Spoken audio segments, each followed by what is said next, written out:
Welcome back mga kaltab. Ito na naman po ang inyong lingkod, si Mr. Destiny at napakaganda nga po ng update natin ngayon sa social media na umaayon nga po talaga kay Mr. Destiny ang mga bali-balita, di po ba?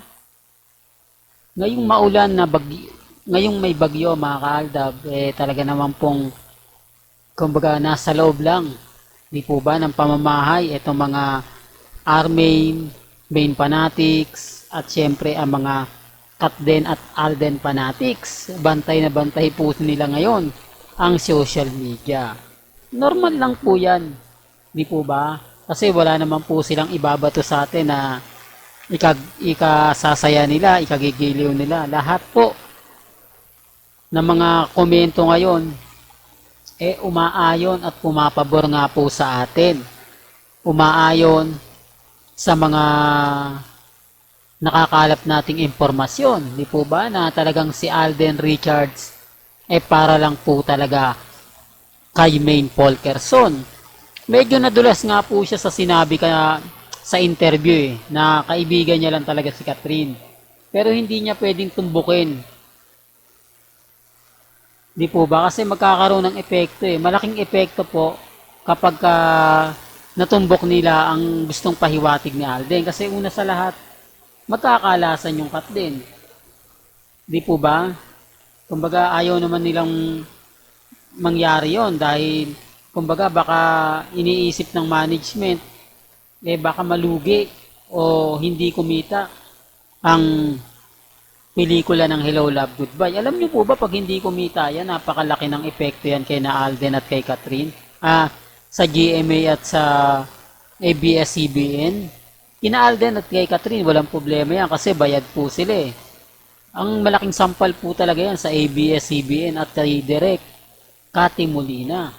Kasi siya yung director Ang i-expect talaga ng mga producer, hindi kumita kasi hindi maganda yung pagkakagawa ng di ba? Si Direk Cathy Molina talaga yung matutumbukan dyan. Si Direk Cathy Molina talaga ang kumbaga kukuha ng atensyon ng ABS-CBN at GMA. Kaya nga nasabi ko sa inyo dahil ang laki ng perang inilabas nila na kapag hindi nga naman kumita, wala, lugi, di po ba? Sa susunod na project, hindi na po sila gagawa. At wala na nga po talagang project ang susunod pa, di po ba?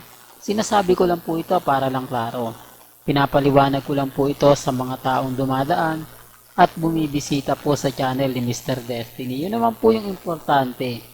Yun naman po yung lagi nating pinapaliwanag at laging sinasabi. Bagamat maraming mga kwento po na hindi talaga maganda at hindi talaga kaaya-aya, okay lang naman po yun. Sabi ko nga po sa inyo, dito sa channel ni Mr. Destiny, marami po kayong maiintindihan, marami po kayong mauunawaan, taliwas po sa mga sinasabi nila, taliwas po sa mga pinapakalat po nila. Kasi, kumbaga, sino nga po ba talaga yung masasabi mong apektado? Sino nga po ba talaga yung masasabi mo na, kumbaga, ganito, ganyan, etc., etc., hindi po ba sila-sila rin? Kaya nga sabi ko sa inyo, relax lang po kayo. Maging matatag, maging kalmado at kampante. Kasi hindi natin alam, bukas sa makalawa, biglang magbago na yung senaryo. Di po ba? Ngayon kasi mga kaaldab, tanggapin na lang po natin na, kumbaga, yung mga galawan ngayon, pumapabor talaga sa Katden. Kasi nga po may pelikula sina Alden at si Catherine. Hindi po ba pinaliwanag ko po sa inyo na kailangan po talagang gawin ito ng management. Kailangan gawin ng ABS-CBN at GMA Network na mag-combine para lang po sa promotion. Para lang po talaga tuluyang lumakas at tuluyang pag-usapan ang pelikula ni na Alden at ni Catherine. Kasi kung titignan nyo, pag nalugi nga po talaga, di po ba? Kaya lang siyempre, Alden Richards yan Imposible naman po talaga malugi yan.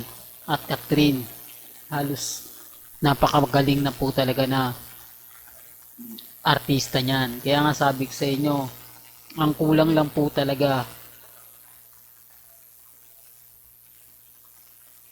yung producer, di po ba? Kaya nga po ako, kumbaga hindi naniniwala sa mga sinasabi nila ng iba na hindi, kumbaga si Alden ganito, hindi po. Si Mengay po talaga ang pinaka number 1 popular para kay Alden Richards. Si Mengay po talaga yung masasabi natin na talagang umaayon. Talaga masasabi nyo na pumapabor pagdating po sa paggawa ng pelikula. Biruin nyo isang Imagine You and Me lang yung ginawa nila pero talagang tumatak. Ang laki po ng kinita yan. Kaya lang yung management, yung GMA at yung tape, wala nagkaroon ng problema pagdating sa pera. Hindi nga po nilabas kung magkano talaga yung kinita para iwas nga po daw sa BIR. Yun lang po yung pelikula na hindi po talaga kumbaga pinalandakan kung magkano po talaga yung totally na kinita. Hindi po katulad ng Hello Love Again, Hello Love Goodbye, talagang pinalandakan. At ito pa po, yung isa pa po na kumbaga pelikula nila Mengay at ni Carlo Aquino. Indie film lang yon mga kalda ba, pero hindi sinabi kung magkano yung kinita. Hindi inilabas kung magkano talaga yung totally na nabenta ng ticket.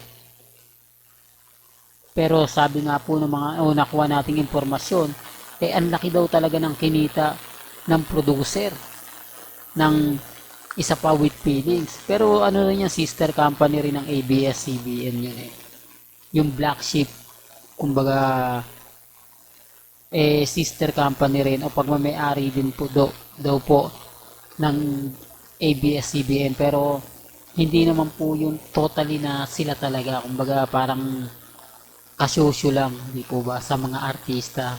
Gagawa sila ng pelikula pero karamihan artista ng GMA, ng ABS-CBN, di po ba? Kaya sabi sa inyo, relax lang po kayo, maging kampante, maging matatag, dahil ang araw na ito ay para po talaga ngayon kila Mengay at kay Alden Richards. Well, hanggang dito na lang po ang ating latest updates. Kaya kung gusto nyo pa po ng pinaka-latest at sariwang update, abay tumutok lang po kayo dito po sa channel ni Mr. Destiny para updated po kayo sa mga latest at sa mga bagong video po na ilalabas po natin maya-maya lang. Kaya kung bago ka lang sa channel na to at isa kang true-blooded Aldab Nation na nagmamahal kina Mengay at Isoy, tama po ang channel na pinuntahan mo.